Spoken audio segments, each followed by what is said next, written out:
Hey, beautiful people, it's McGregor.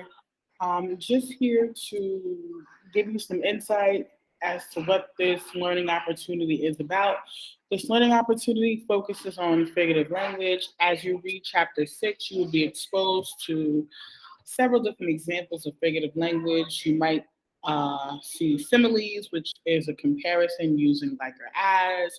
You'll also be introduced to personification, which is giving human like characteristics to non living things. So, for example, the alarm clock shouted at me. What's being personified is the alarm clock because an alarm clock cannot really shout at me. And lastly, you may be introduced to hyperbole, which is an exaggeration. And many of us do that all the time. When you say you're dragging it, that is definitely an exaggeration because someone is, overly sharing or doing too much. But I do want to call your attention to the Sora app. I want to bring your attention to page 84. So get your book, log into Sora, and go to page 84.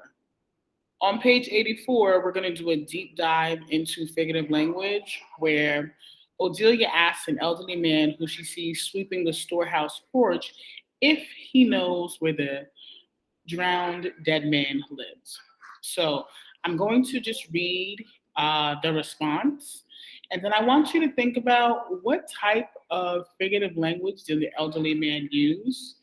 And why do you think he expressed his feelings in this way? And then also, let's dig a little deeper. What was the point of him making that statement? So I'm going to go to page 84 of Sora right now, and I'm just going to read that quote.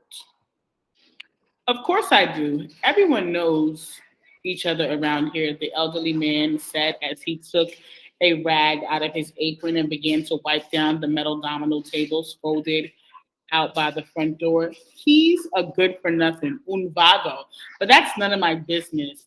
Flour from a different sack, as far as I'm concerned.